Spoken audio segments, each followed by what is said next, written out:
वासुदेवाय हरये परमात्मने प्रणतः क्लेशनाशाय गोविन्दाय नमो नमः। सभी लोग अपने हाथों को ऊपर उठाएं, चेतना को जागृत करिए और एकदम अटेंशन वाली मुद्रा में मैं जितनी देर भी बोलूंगी मैं आपसे निवेदन करूंगी, हाथ ऊपर उठा के मुट्ठियां बांधिए। हाथों को खोल के रखना मतलब बिखरे हुए होना और मुट्ठियां बांधना मतलब संगठित हो जाना। हाथ ऊपर उठाइए, मुट्ठी बांधिए।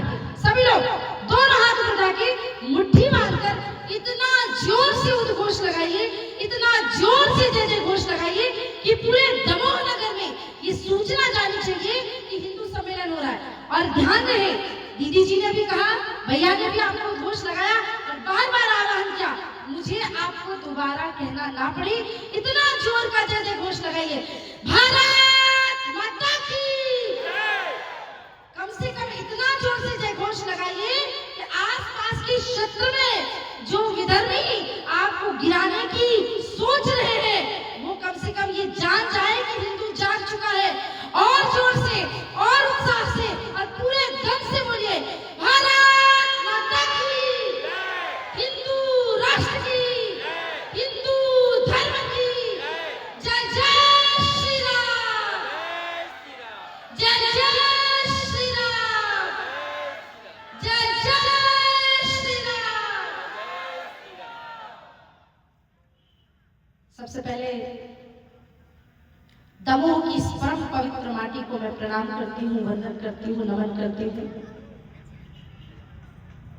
मां भारती के चरणों में प्रणाम करते हुए आज के इस कार्यक्रम में प्रथम जिनको आप सभी श्रवण कर रहे थे और जिनकी वाणी वास्तविकता में बहुत ओज, तेज और बुलंद शेरनी की तरह आवाज है, ऐसी हमारी सैलजा दीदी जी। इससे पूर्व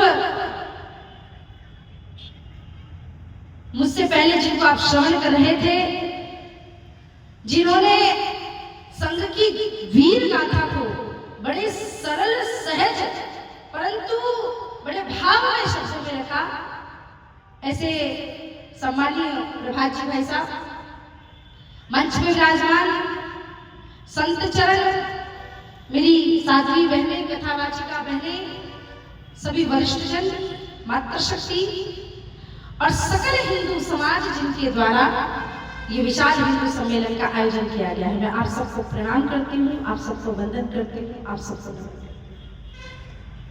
मैं कल रात्रि को 11:30 बजे आई दमोह और आप सोचिए कि आपके दमोह का प्रभाव क्या है कि रात्रि के 11:30 बजे से लेकर अब तक में लगभग 3 चीजें तो मुझे सिखा दी है दमोह ने।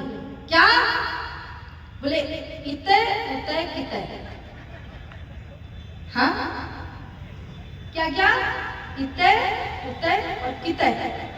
अब मैं ये पूछना तो चाहती हूँ कि हिंदुओं से इतने उतय कितने, हाँ, ये जितने लोग, कभी कोई कुर्सी से उठ के इधर जा रहा है, कभी उधर जा रहा है, कभी कोई मोबाइल चला रहा है, कभी कोई ऐसे ऐसे करके फिर इधर उधर जा रहा है, ये क्या कब तक चलेगा समाज में और कहाँ जाना चाहते हैं हम? राष्ट्रीय स्वयंसेवक संघ के 70वीं वर्ष का उत्सव हम मना रहे हैं। भाई साहब ने कहा कि संघ की ये सोच तो कभी थी ही नहीं कि 100 वर्ष हम पूर्ण करेंगे। वो ये चाहती थी हिंदू समाज जब सुरक्षित, संगठित और एकाग्र हो जाए तो हम समाज में अपने आप को विलय कर लेंगे। परंतु भाई साहब क्षमा करना, परम पूजनीय केशवराव बलिराम हेडगेवार जी और परम पूजनीय माधवराव सदाशिवराव गोलवलकर गुरु जी का जो भाव था वो शायद पूर्ण नहीं हो पाएगा, क्योंकि ये हिंदू समाज जाति में नहीं, भ्रष्टाचार में नहीं, पापाचार में नहीं, बल्कि समाज की छोटी से छोटी गतिविधि भी क्यों ना हो, अगर एक छोटा सा स्वार्थ हिंदुओं का अटक जाए ना तो हिंदू बड़े से बड़े हिंदू सम्मेलन में आने से भी मना कर देता है, कहता है ये हिंदू सम्मेलन उनका होगा, मैं तो क्षत्रिय हूँ, मैं तो ब्राह्मण हूँ, मैं तो वैश्य हूँ, मैं तो शूद्र हूँ। अरे तुम जातियों में बट करके जब धर्म को स्वीकार नहीं कर पाते हो तो संघ भी तुम्हारी रक्षा कैसे करेगा? विश्व हिंदू परिषद तुम्हारी रक्षा कैसे करेगा? ये पागल है सब के सब। वो लोग जिन्होंने जिस दिन संघ की स्थापना की गई होगी कभी ये नहीं सोचा का होगा कि हिंदू ऐसे भटक जाएंगे। उन्होंने सोचा होगा 10, 20, 25, 50 वर्ष के अथक प्रयास से मेरा भारत फिर से विश्व गुरु के पद पे प्रतिष्ठित होगा। लेकिन दुख की बात है, कष्ट की बात है और बड़े शर्म की बात है कि हम आज अपने ही देश में, आपको क्या लगता है हिंदू सम्मेलन होने चाहिए थे, लेकिन जागृति के लिए नहीं, उत्साह के लिए होने चाहिए थे कि भाई हम बड़े प्रसन्न हैं कि संघ को 100 वर्ष पूर्ण हो गए कार्य करते करते, लेकिन हमको हर जगह जाके हिंदुओं को जगाना पड़ रहा है। जागो हिंदुओं, जागो हिंदुओं, जागो हिंदुओं। कब तक जगाएंगे? जन्म दुखम जरा दुखम जाया दुखम पुनः पुनः ता कालम महा दुखम तस्मात् जागृहि जागृहि जागृहि। उठो, जागो, धर्म समाज राष्ट्र की रक्षा के लिए। हिंदुओं, आप मां भारती के पुत्र हो, आप सिंहों की औलाद हो, आप शेरों की औलाद हो। आप कब से गीदड़ों की तरह, आप कब से बकरियों की तरह नन्याना शुरू कर दिया आपने। आपको इस बात का होश होना चाहिए, आपको इस बात की भ्रांति और समझ होनी चाहिए। ये भारत भारती हमारी माँ है, ये भारत भूमि हमारी माँ है। दमोह की थोड़े समय पहले से और काफी दिनों से कुछ घटनाएं मेरे कानों में आ रही थी कि विदेशों से फंडिंग आती है, ईसाई मिशनरियां यहाँ पे आती हैं, अपने हॉस्पिटल चलाती हैं, अपने विद्यालय चला रही हैं, अन्नदान करा रही हैं। अरे जाओ ना, बड़े बड़े रिफ्यूजी कैंप पड़े हुए हैं तुम्हारे विदेशों में। मैं जाती हूँ बहुत सारी अमेरिकन कंट्रीज में। आप अमेरिका जाना, आप कनाडा जाना, लोगों को लगता है अमेरिका बड़ा समृद्ध देश है। बहुत सारे गाँव के गाँव वहाँ भुखमरी के शिकार हो रहे हैं। भाई साहब मिशनरियां क्यों नहीं जाती भोजन बांटने के लिए? वहाँ के बहुत सारे बच्चे, क्योंकि वो इंग्लिश ही उनकी मात्र एक भाषा है, तो वो तो अंग्रेजी में बात करेंगे। और अंग्रेजी का बात करना इसका मतलब ये नहीं कि कोई ज्ञानी हो गया, इसका मतलब ये नहीं कि कोई साक्षर हो गया। अंग्रेजी मात्र एक भाषा है। वहाँ पे शिक्षा क्यों नहीं देते हो? और हमारे भारत में आकर के किसी बच्चे को 1 साल के लिए विद्यालय में मुफ्त एडमिशन दे दिया, वो क्रिश्चियन बन गया। किसी को 2 बोरी चावल दे दिया, वो राइस क्रिश्चियन बन गया। किसी की बहन बेटी की शादी करा दी। एक भाई ने तो हद पार कर दी, मुझे कहा दीदी मेरी बेटी की शादी होनी थी, मैंने बहुत लोगों से पैसा मांगा तो मुझे किसी ने ज्यादा सहयोग नहीं किया, तो एक क्रिश्चियन ने मुझे 5 लाख दे दिए, तो मैंने धर्म बदल दिया। मैंने कहा मूर्ख व्यक्ति, धर्म माँ होती है। 5 लाख का कोई 50 करोड़ भी दे दे, अपनी माँ को बेचा नहीं जाता। तूने माँ बेच दी, 5 लाख के लिए तुमने माँ को बेच दिया। गीता कहती है श्रेयान् स्वधर्मो विगुणः परधर्मो भयावहः। अपने धर्म में मर जाना उचित है, पर दूसरे के धर्म को कभी स्वीकार मत करना, दूसरों के धर्म में कभी मत आना। पर मैंने एक बात और सुनी कि दमोह के बजरंगियों में वो ताकत है, दमोह के संगठन में वो ताकत है, और दमोह के प्रशासन में भी वो ताकत है कि इन विधर्मियों की छातियों में सांप लौटने लगा और बहुत सारे मिशनरी धूम दबा के दमोह से अब भाग चुके हैं, और जो थोड़े बहुत बचे हैं वो भी जल्द भागेंगे। ये विश्वास है मेरा। मैं एक कहानी सुनाना चाहती हूँ, शायद आपके दिमाग में वो बात घुसे और आप और जागृत हो। एक राजहंस था, इस बात को समझिए, देश का बंटवारा कैसे हुआ, देश खंडित कैसे हुआ। हमको अपनी भावनाओं को भूलना नहीं है। आप कहोगे दीदी आप हमें भड़का क्यों नहीं है? हमारा ये देश है जो कहता है सर्वे भवन्तु सुखिनः, सर्वे सन्तु निरामयाः, सर्वे भद्राणि पश्यन्तु माँ कश्चित् दुःखभाग् भवेत्। तो अगर ईसाई आया है तो हमारा देश तो कहता अतिथि देवो भव, हमारा देश तो कहता वसुधैव कुटुम्बकम। तो क्या ईसाई हमारा भाई नहीं है? क्या मुसलमान हमारा भाई नहीं है? और अगर है, अगर हम उसकी भावना और स्वागत सम्मान की भावना हमारा सनातन धर्म सिखाता है, तो आप हमें ये क्यों सिखा रही हैं? ये मैं इसलिए सिखा रही हूँ कि ये कहानी सुनिए आप बड़े ध्यान से। एक राजहंस था। राजहंस बड़ा शांत सरल सौम्य चित्त से एक स्थान पे बैठा था। वहां से एक चूहा गुजरा। चूहे का दुश्मन कौन है? बिल्ली। कौन है? बोलिए जोर से, कौन है चूहे का दुश्मन? चूहे का दुश्मन है बिल्ली। अब चूहा भागा और डरा हुआ था, तो राजहंस ने उससे पूछ लिया कि क्यों डरे हो, क्या बात है, क्यों भाग रहे हो? बोले कि बिल्ली मेरे पीछे पड़ी है। राजहंस जानता था कि बिल्ली की झपेट में चूहा आया और बिल्ली मार डालेगी। तो चूहे को राजहंस ने कहा कि तू आजा, मैं तुझे बचाऊंगा, और अपने बड़े बड़े पंखों में राजहंस ने चूहे को छुपा लिया।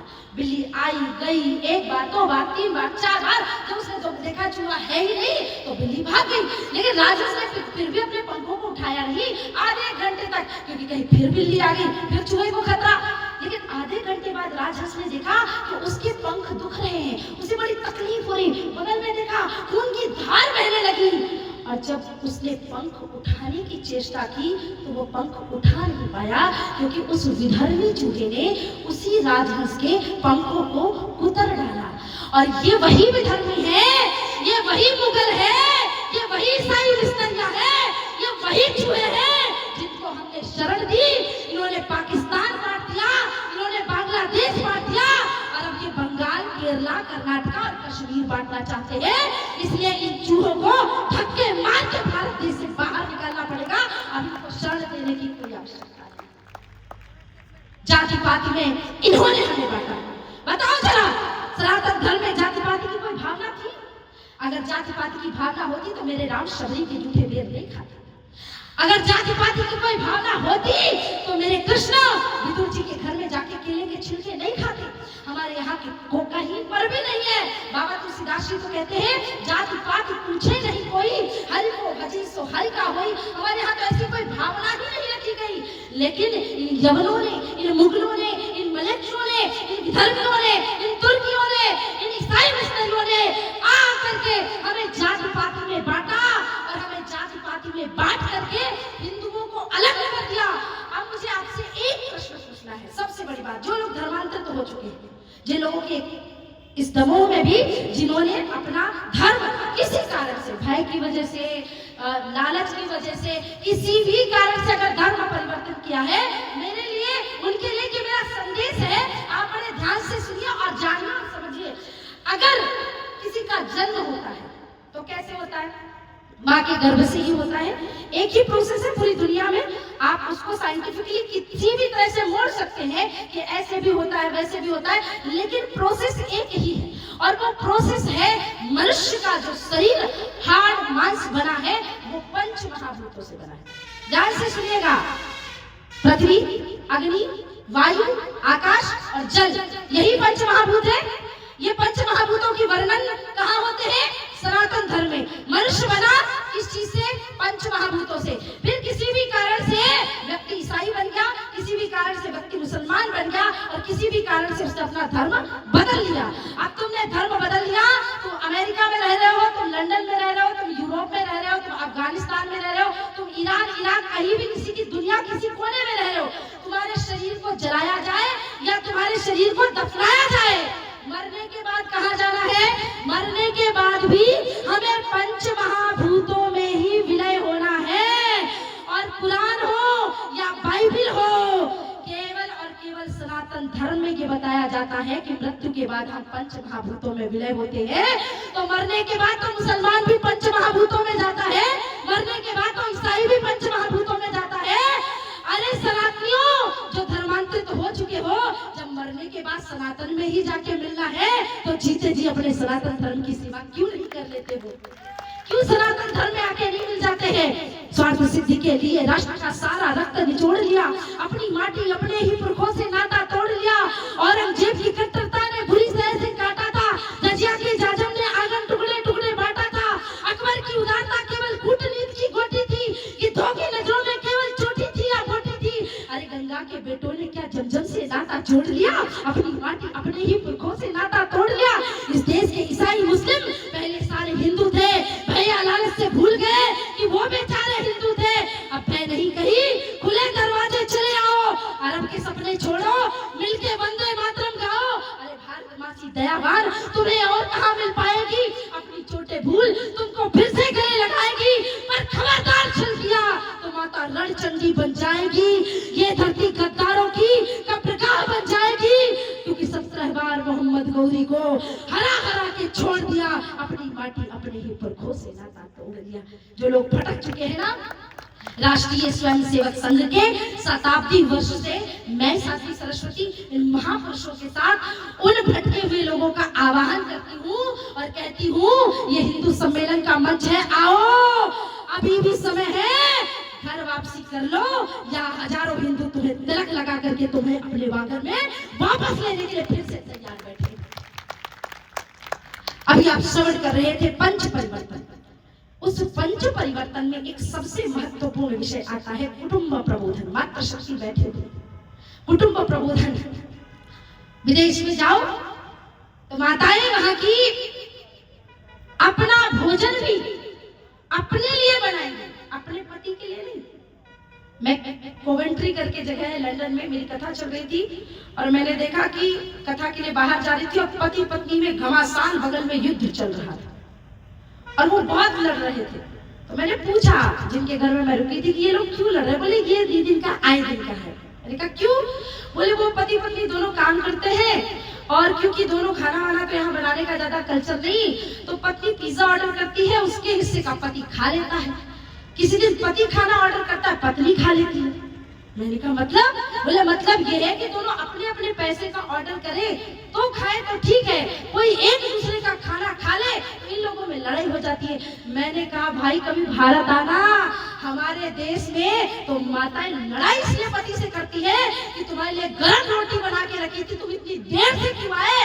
रात के 1 बजे भी माताएं अपने पतियों के लिए गर्म रोटी बना करके खिलाने के लिए लड़ती है।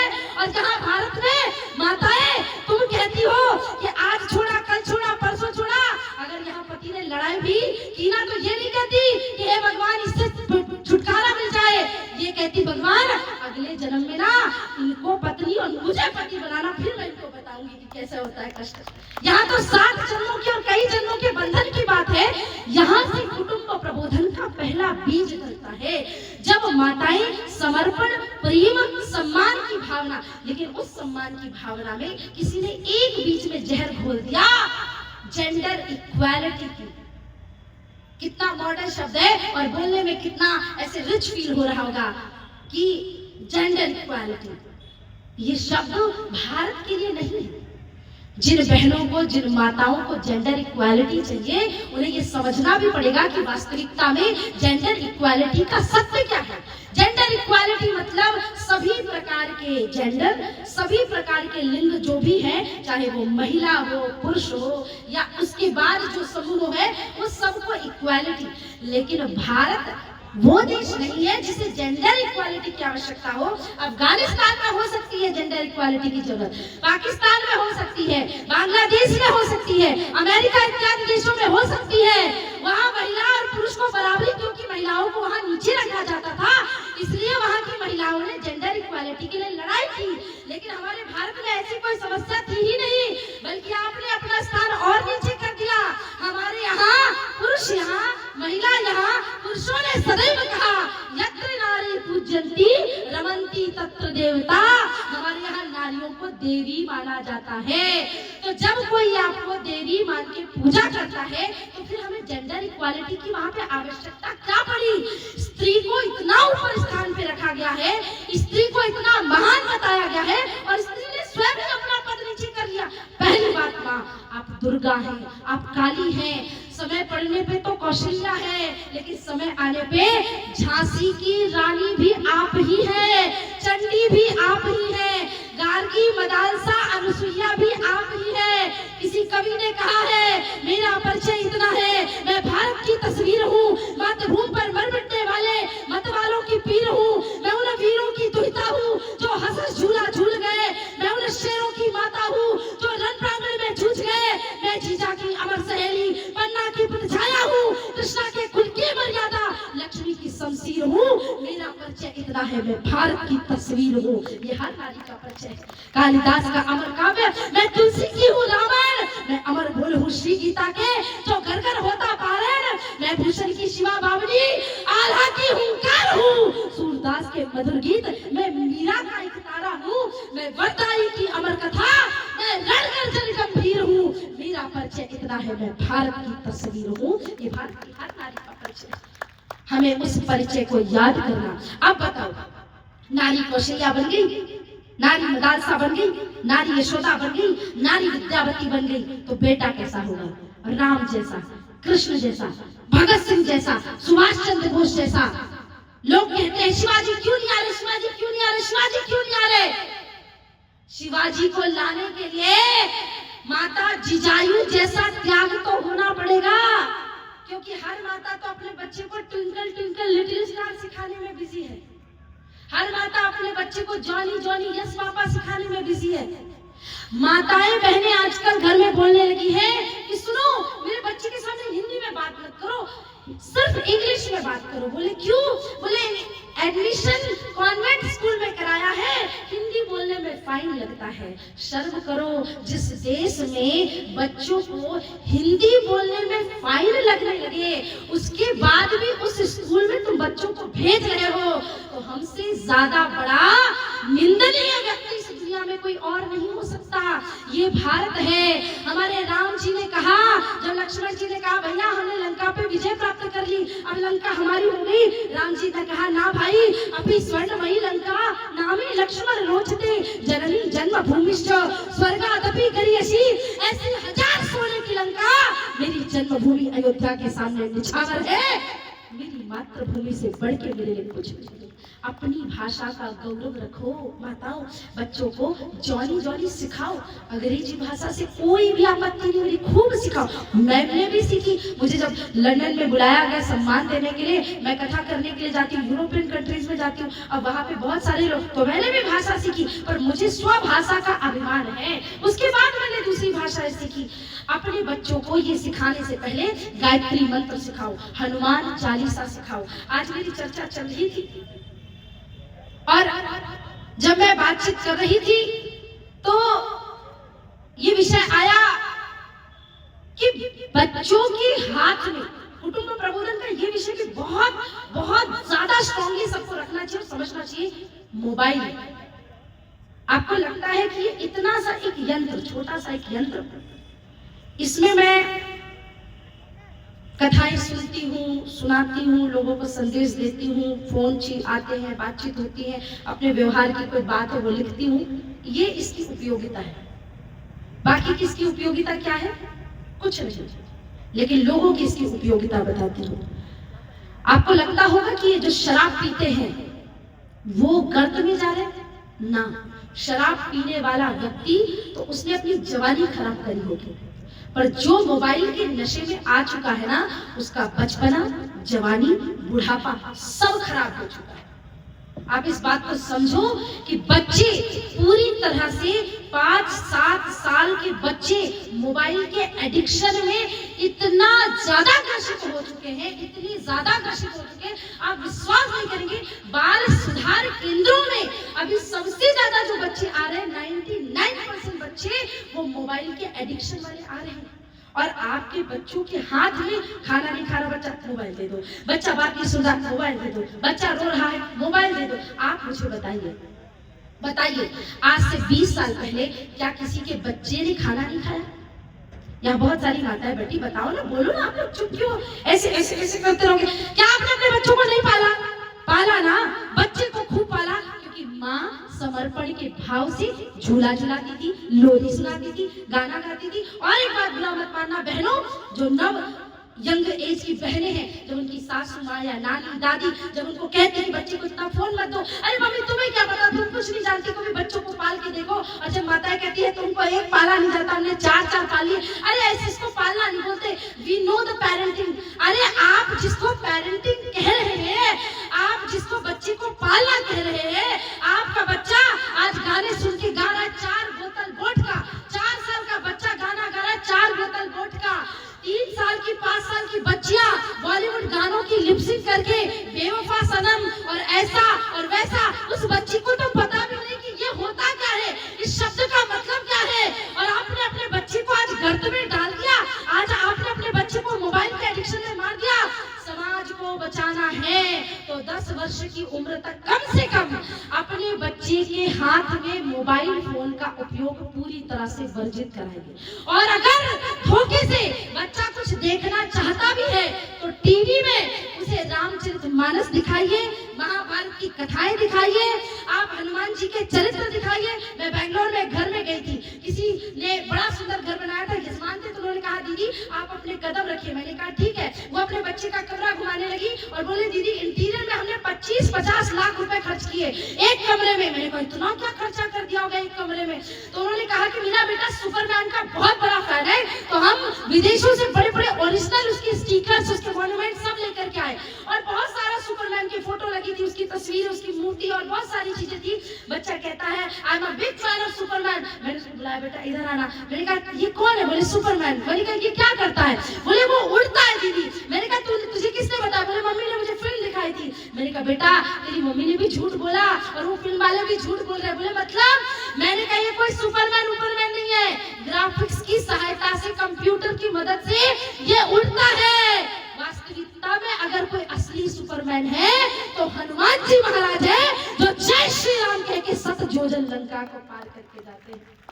वो माता जी बड़ी अच्छी थी, उन्होंने मेरे एक बार कहने पे पूरे फोटो चित्र हटा के वहां हनुमान जी की प्रतिमाएं लगा दी और आज वो बच्चा बड़े उन्मुक्त भाव से हनुमान चालीसा का पाठ करता है। अपने बच्चे को सिखाओ सुपरमैन और ये मैन और वो मैन नहीं, अपने बच्चे को बल्कि हनुमान जी महाराज की बात बताओ कि असली सुपरमैन हनुमान जी महाराज है और उनका नाम स्मरण करने से ही हमारा उद्धार होगा।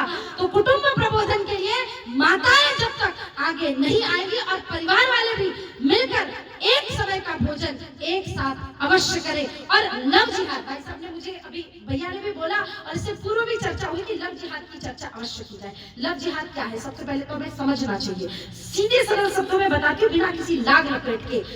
किसी भी प्रकार की हिंदू बहनों का किसी भी गैर धर्म वाले व्यक्ति से संपर्क साधना, विवाह इत्यादि करना या बिना विवाह के संतति इत्यादि करना, प्रेम व्यवहार में रहना लव जिहाद कहलाता है। इसके कई चरण हैं। पहले चरण में वो आपको दुनिया के सारे बड़े बड़े प्रलोभन देके कहेंगे हम तुम्हारे लिए चांद तारे तोड़ के लाएंगे, हम तुम्हारे लिए ये कर देंगे, हम तुम्हारे लिए वो कर देंगे। और साधारण से साधारण मनुष्य जो काम नहीं कर पाता वो काम वो करेंगे। बड़ी बड़ी सुंदर सुंदर बाइकों में घुमाने से लेकर और बड़े महंगे महंगे वेकेशन से लेके महंगे मोबाइल फोन गिफ्ट करने तक इस प्रकार के काम प्रथम चरण में किए जाते हैं। द्वितीय चरण में जब बहनें आकर्षित हो जाती हैं और कहती हैं कि आज तक मेरे माँ बाप ने मुझसे इतने प्यार से, इतने अदब से, इतने इज्जत से बात नहीं की जितने इज्जत से ये मुझसे बात करता है, इसके लिए तो मैं अपनी जान दे दूं। तब वो क्या कहता है कि मैं चाहता तो हूँ तुमसे शादी करना पर अब्बू नहीं मानेंगे। तो ये क्या कहती है, कोई माने या ना माने तो हम कैसे घर बसाएंगे? मेरे घर में तो जो पैसा है वो सब अब्बू के पास। बहन कहती है हमारे घर में ऐसा नहीं है, चाबी तो मेरे पास रहती है। हिंदू बहन बेटियां सोना चांदी पैसा बैंक बैलेंस सब लेके इसके पास चली जाती है। थोड़े दिन खेलता है, अय्याशी करता है, उसके बाद जब इसका मन भर जाए, अगर इसने निकाह कर लिया तब तो ठीक है, अगर नहीं किया तो फिर 25, 50, 40 टुकड़ों में काट करके या तो फ्रिज में पाई जाएगी या किसी जंगल में पाई जाएगी या धरती में दफना दी जाएगी या फिर माता पिता को सूटकेस में बंद होकर के किसी दिन मिलेगी। ये पहली स्थिति। दूसरी स्थिति है, तीसरी चौथी स्थिति तो इतनी भयानक है कि महानगरों में यहाँ तक स्थिति आ ही नहीं पाती है। 25-50 दिन प्रेम जाल में ले जाते हैं और फिर कहते हैं चलो तुमको विदेश घुमा के लाते हैं और अरब देशों में ले जाकर के बेच दिया जाता है। ये लव जिहाद की घटनाएं हैं। अब जब बहन बेटियां इन घटनाओं से आती हैं तो बहुत सारे माँ बाप स्वीकार नहीं करते, बहुत सारी बहन बेटियां गलत रास्ते पे चली जाती है और बहुत सारी बहन बेटियां जब उन बहनों को समझाती हैं जो इन घटनाओं में फंसी हुई होती है तो वो बहनें क्या कहती हैं, मेरा वाला अब्दुल अलग है। क्या कहती है, मेरा वाला अलग है, मेरा वाला ऐसा नहीं है। इस बात को समझो बहनों, इस देश में इस माँ भारती के एक एक रक्त की बूंद खाकर साध्वी सरस्वती आपको ये विश्वास दिलाती है कि अरब देश से आए हुए सारे मलेच्छ एक ही थाली के चट्टे बट्टे हैं। यहाँ कोई भी अलग नहीं है, यहाँ सबके अंदर एक ही भाव है। जहाँ हिंदू बहुसंख्यक वहाँ भाईचारा, जहाँ हिंदू बहुसंख्यक फांसी का फंदा बनना, ये इनका काम कहलाता है। तो बहनें बैठी हैं, मैं बहुत गर्व महसूस करती हूँ आपने भगवा साफे पहने हैं। मुझे बहुत गर्व है कि आप भगवा रंग पहन के चलती हैं। आपकी माताएं शायद आपको कोसती होगी कि बेटा पढ़ ले लिख ले, दूसरे के घर जाना है, शादी करनी है, रोटी बनाना सीख ले। बहनों, मैं आपसे हाथ जोड़ के निवेदन करती हूँ, आपको रोटी बनाना आए चाहे ना आए, मेकअप करना आए चाहे ना आए, किसी भी प्रकार की कला में निपुण हो या ना हो, लेकिन हर बहन को तलवार चलाना जरूर आना चाहिए। हर बेटी को तलवार चलाना जरूर आना चाहिए। और भगवान ने कभी कृपा करी, क्योंकि मैं वर्ष भर में बहुत सारी जगहों में हम कटार इत्यादि कटार दीक्षा करते हैं, बांटते हैं। कभी समय मिला तो दमोह में हम फिर से आएंगे और यहाँ की बहनों को एक संकल्प मैं अपनी तरफ से लेती हूँ, और उसके बाद जितने संकल्प होंगे कि 1100 कटार मेरी तरफ से दमोह की बहनों को मैं समर्पित करती हूँ। ले लो अपनी तरफ से हाथ में वो कटार और धर्मियों को बताओ कि मैं रानी लक्ष्मीबाई की वंशज हूँ, मैं महारानी चिन्नम्मा की वंशज हूँ, मैं हारी की रानी की वंशज हूँ, मैं महारानी पद्मिनी का खून मेरे अंदर है, माता सीता का त्याग मेरे अंदर है, यहाँ की देश की रानियों की और दुर्गावती का उनकी वीरांगना मेरे अंदर है। अगर किसी विधर्मी ने मेरी तरफ आंख उठा के देखा तो उसका गला काट के मैं मां भारती के चरणों में चढ़ाने के लिए सक्षम हूँ। लव जिहाद तभी बंद होगा। मैं बहुत विस्तार से और चीजों में ना जाते हुए 2 विषय और संक्षिप्त में बोलूंगी, लेकिन समझना पड़ेगा।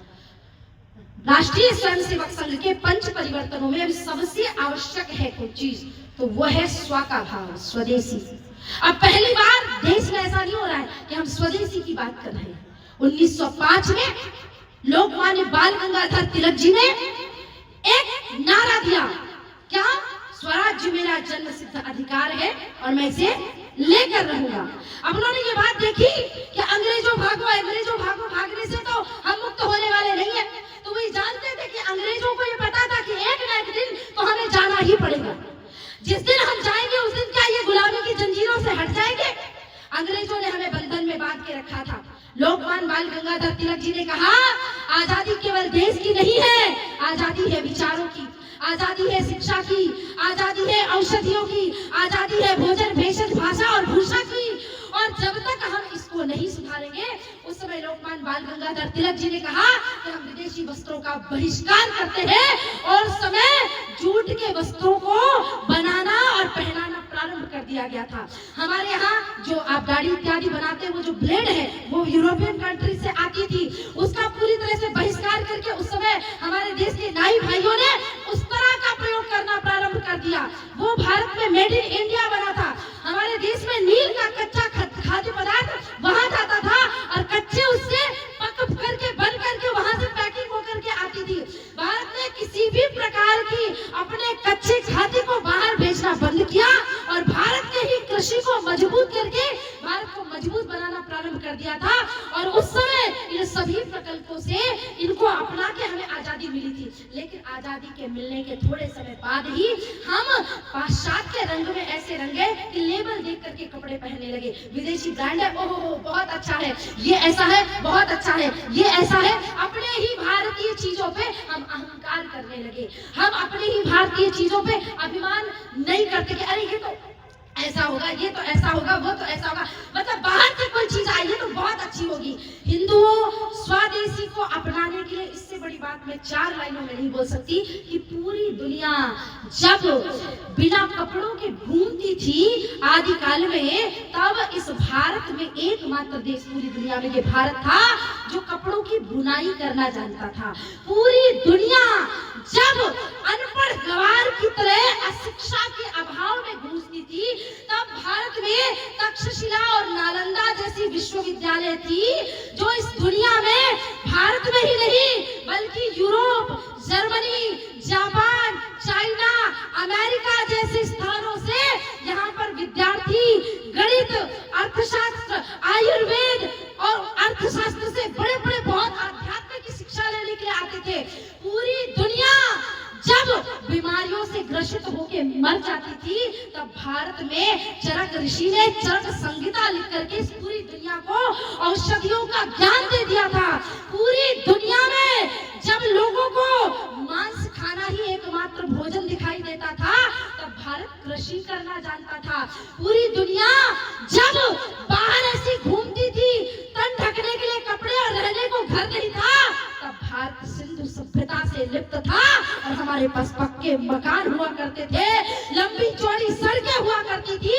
आज भी विदेशों से लोग आते हैं और कहते हैं देखो जरा मीनाक्षी मंदिर देखो, देखो जरा कोणार्क का सूर्य मंदिर देखो। बड़े बड़े इंजीनियर आ गए पर आज तक उन मंदिरों का रहस्य नहीं देख पाए। किसी व्यक्ति ने कहा भैया ताजमहल भी तो देखो मुगलों ने बनवाया। मैंने कहा भैया भूल कैसे जाते हो, ताजमहल नाम किसी मुगल के नाम से बना होगा, बनाया तो हिंदू कारीगरों ने ही है। और अगर उनके अंदर इतनी ही कला थी तो कोई ताजमहल आज तक अफगानिस्तान में क्यों नहीं बना, कोई कुतुब मीनार आज तक अरब में क्यों नहीं बना। अगर उनके अंदर इतनी कलाकृति थी तो भारत में ये कलाएं क्यों बनी, क्योंकि बनाने वाले कलाकार जो थे वो हिंदू थे, वो सनातनी थे। माता सरस्वती की विशेष कृपा इस भारत की भूमि पे है और भारत भूमि हम सदैव कहते हैं ये वंदन की भूमि है, अभिनंदन की भूमि है। स्वदेशी के भाव को हमारे अंदर लाने के लिए अब किसी साध्वी सरस्वती को गली गली जाके बोलना ना पड़े। हमें अपने भारत पे मान अभिमान हो, भारत की वस्तुओं पे अभिमान हो, भारत के पदार्थों पे अभिमान हो। स्वभाषा, स्वभोजन, स्वभेषज और स्ववेशभूषा को हम स्वीकार करें। और सबसे आखिरी में सामाजिक समरसता।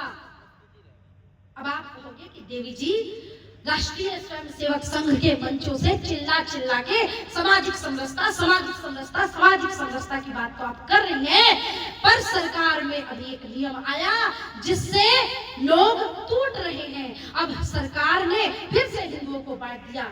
मैं आपको इस व्यासपीठ से साध्वी सरस्वती, किसी राजनीतिक पार्टी से मेरा कोई हस्तक्षेप नहीं है, किसी भी प्रकार के संगठन को साक्षी मान के बात नहीं करती, बल्कि भारत की एक नागरिक होने के नाते, एक कथावाचक होने के नाते और अपनी सरकार पे पूर्ण विश्वास होने के नाते मैं आपको ये वचन देती हूँ और ये बोध कराती हूँ कि भारत सरकार किसी भी प्रकार का, क्योंकि आज ही ये नियम पुनः सुप्रीम कोर्ट से ये लागू हुआ है कि उस यूजीसी में रोक लग गई है और अब उसके जो भी संशोधन होंगे वो सोच समझ के लगाएंगे।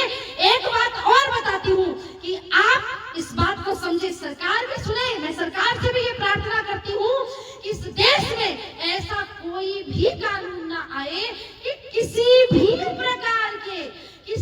प्रकार के वर्ण को समस्या हो।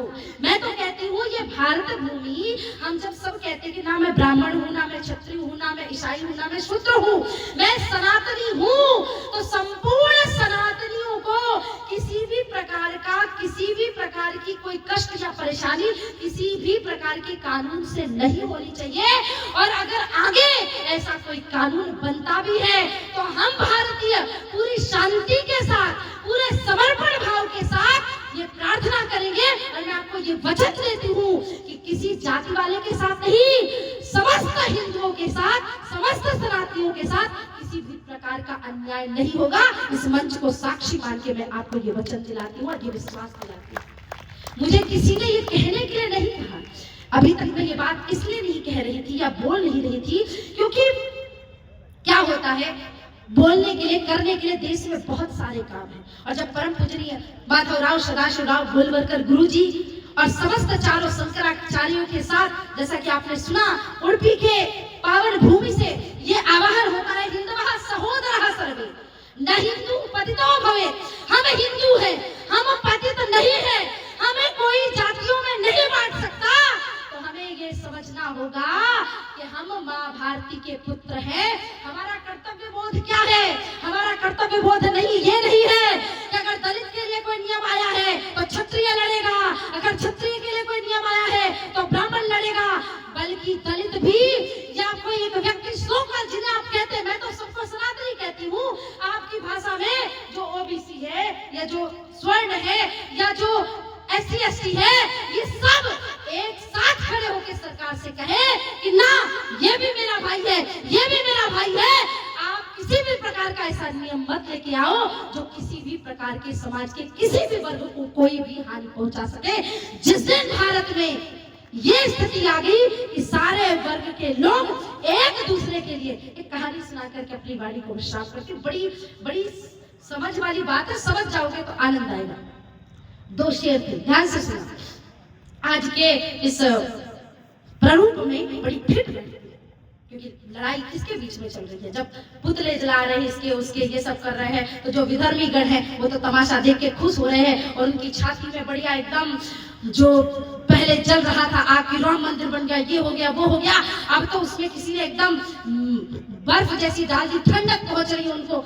तो उनको ठंडक ना पहुंचे इसलिए इस बात को समझे और सुने। एक जंगल में दो शेर, दोनों की लड़ाई हो गई। एक शेर थोड़ा बूढ़ा था और एक जवान था। तो जवान शेर ने बूढ़े शेर को पंजा मारा, गुस्सा आया, दोनों खूब लड़े, झपट करके आपस में लोगों ने उसको सुलझा दिया और शांत हो गए।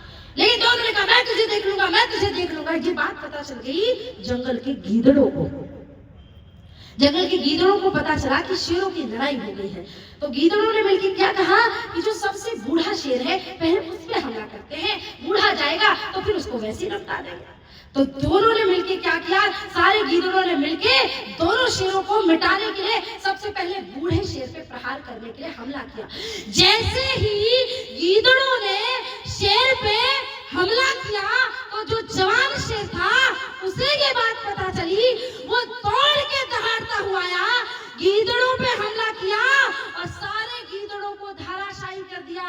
तो जवान शेर जो था उसकी पत्नी ने कहा 1 घंटा पहले तो तुम उससे लड़ रहे थे और अभी उसे किसी ने कुछ कहा या किया तो तुमने जाकर के उसी के साथ होकर के लड़ाई उसके लिए लड़ी। तो शेर ने बड़ा सुंदर उत्तर दिया कि ध्यान से सुनो, जंगल में अगर 2 शेरों की लड़ाई हो जाए इसका मतलब ये नहीं कि गीदड़ आकर बीच में फायदा उठा करके चला जाए। शेर शेर ही भाई होते हैं, गीदड़ों को मौका नहीं मिलना चाहिए। हिंदुओं, किसी भी प्रकार का एक्ट आए, गीदड़ों को मौका मत दो अपने देश को विभाजित करने का। हम हिंदू सब एक है और मैं वचन देती हूँ, ये राष्ट्रीय स्वयंसेवक संघ तुम्हें वचन देता है कि अगर 100 सालों में दुनिया की कोई ताकत राष्ट्रीय स्वयंसेवक संघ के होते हुए हिंदुओं की तरफ आंख उठा के नहीं देख पाई तो दुनिया की कोई ताकत हिंदुओं का बाल बाका नहीं कर सकती। जब तक संघ है हम सब सुरक्षित है और संघ हमारा कवच है और इस कवच को लेकर के हमें आगे बढ़ना है। सबसे आखिरी में एक बात बताती हूँ, नागरिक कर्तव्य का, हर नागरिक का कर्तव्य, मैं सदैव कहती हूँ 5 प्रकार की भक्ति है, मातृ भक्ति, पितृ भक्ति, गुरु भक्ति, देव भक्ति और राष्ट्र भक्ति। उसमें से राष्ट्र भक्ति सर्वोपरि है। जिस दिन देश का हर नागरिक अपने राष्ट्र से प्रेम करने लगा वो राष्ट्र की सफाई भी कर लेगा, राष्ट्र की सुरक्षा भी कर लेगा, राष्ट्र को सजो भी लेगा, संवर्धित भी कर देगा और राष्ट्र का सम्मान भी करेगा। अगर आपको राष्ट्र से प्रेम ही नहीं होगा तो क्या सफाई। यहाँ जितनी माताएं बैठी है आप अपने घर को प्रेम करती हो तभी तो सफाई करती हो, झाड़ू पोछा, घर में कोई मेहमान आने वाला हो कितना घर का स्वागत करती हो। जब घर से प्रेम हो तो ये काम किया जाता है। जिस स्त्री का घर में मन नहीं लगता उसका घर जाके देखना कभी, उसका घर कितना गंदा पड़ा रहता है और 4 स्त्रियां उसको सुनाती रहती है इसका घर तो गंदा पड़ा रहता है, इसका तो अपने घर में मन ही नहीं लगता। उसी प्रकार से ये राष्ट्र हमारा घर है, जिसे अपने घर से प्रेम होगा वो अपने घर को सुरक्षित भी रखेगा, स्वच्छ भी रखेगा। इसलिए हाथ जोड़ के, और सबसे आखिरी में, क्योंकि मैं दमोह की नगरी में आई और मैंने सुना है ये बड़ी भक्ति की नगरी है, ये बड़ी शक्ति की नगरी है, वीरों की भूमि है और वीरों की भूमि से खाली हाथ थोड़ी जाया जाता है। मैं तो कथा करती हूँ, राम कथा करती हूँ, भागवत कथा करती हूँ और दक्षिणा लेने की आदत हो गई है। अब क्योंकि ये हिंदू सम्मेलन हो रहे हैं और संघ वालों से क्या दक्षिणा लो। जिन प्रचारकों को भोजन खुद दूसरों के यहाँ करना होता है या किराया भी हम कहते हैं समाज से लेके, मैं भी उन्हीं लोगों में से हूँ। हाँ, कि कहीं जाना होता है तो भाई साहब यहाँ की व्यवस्था कर दो, ये व्यवस्था कर दो, वो व्यवस्था कर दो, इनको उनको बोलते रहते। तो इनके पास तो कुछ है नहीं देने के लिए, तो इनसे क्या दक्षिणा लूंगी। दक्षिणा किससे लूंगी बताओ, किससे लूंगी। आप लोगों से। हमारे समाज में संत कहते हैं जो चौकी पे बैठे वो चौकीदार और जो जमीन पे बैठे वो जमींदार। तो जमींदार लोग बैठे हैं सामने, मैं जमींदारों से दक्षिणा लेके जाऊंगी। कौन कौन मुझे दक्षिणा देना चाहता, हाथ उठाओ। आधे लोग तो इसलिए नहीं उठा रहे कि दीदी जी कौन सी जमीन हमारे नाम करवा लेंगे अपनी, पता नहीं। ना ना ना ना, मैं आपकी जमीन मांगूंगी, ना आपका धन मांगूंगी, ना आपकी दौलत संपदा पैसा रुपया कुछ नहीं चाहिए। एक वचन चाहिए, मैं आपकी दमोह की धरती पे झोली फैला करके ये भिक्षा मांगती हूँ। संघ शताब्दी वर्ष चल रहा है, संघ को 100 वर्ष पूर्ण हो चुके हैं और इस उपलक्ष्य में अगर आप साध्वी सरस्वती को कोई दक्षिणा देना ही चाहते हैं तो हर घर से एक स्वयं सेवक राष्ट्रीय स्वयं सेवक संघ को समर्पित कर दो। यही मेरी दक्षिणा है और यही आप सबसे मैं भिक्षा मांगती हूँ। और दीदी का कहना यह है कि केवल स्वयं सेवक नहीं, क्योंकि हमारे देश में प्रचारक और प्रचारिकाओं की भी बड़ी कमी है। जब दमोह की धरती से, क्योंकि मैं सामने देखती हूँ, मेरे सामने मेरे बगल में और मेरे सामने दो प्रचारिकाएं बैठी हुई हैं। वसुधा दीदी और मैंने साथ में छिंदवाड़ा में कार्यक्रम किया। ये दोनों बहनें हमारे देश की आन बान शान है और जब इन प्रचारिकाओं को देखते हैं तो हमारे देश का पूरा युवा, देश की पूरी बहनें गौरवान्वित होती है। मैं दमोह से प्रार्थना करती हूँ कि हमारी शैलजा बहन जैसी, वसुधा बहन जैसी कम से कम ऐसी और 10 बहनें प्रचारिका के लिए समर्पित हो दमोह की नगरी से, तो मैं समझूंगी मेरा दमोह आना सार्थक हो गया। और इधर साइड से भी प्रचारक भाइयों की साइड से भी निवेदन करती हूँ, प्रचारक और प्रचारिका राष्ट्र के लिए समर्पित करें। अपनी आप को ये बात कहें कि राष्ट्राय स्वाहा इदम राष्ट्राय इदम नमः। मेरा जीवन राष्ट्र का है, मेरा जीवन समाज का है, मेरा जीवन भारत माता का है, मेरा एक एक क्षण माँ भारती का है, मेरी एक एक श्वास माँ भारती की है। उड़ाइए दोनों हाथ और मुट्ठियां बांध के विश्रांति में सब पुनः जय जय घोष करेंगे। देखो मैं कितना भी कुछ कह लूं कम लगेगा, लेकिन अगर संघ के पंच परिवर्तन को हमने याद रख लिया ना तो हमारा पूरा का पूरा जीवन सुधर जाएगा। और उन्हीं बातों को याद रखते हुए आप जय जय घोष करें। उड़ाइए हाथ, मुट्ठी बांध के एकदम सीधे। जो लोग पीछे खड़े हुए हैं, जो इधर उधर फैले हुए हैं, जो छाव में कहीं उधर गाड़ियों में बैठे हुए हैं, उनसे भी निवेदन है कि जयकारा तो जोर से आप भी बैठे बैठे वहीं लगाइए। उड़ाइए दोनों हाथ मुट्ठी बांध के। भारत माता की,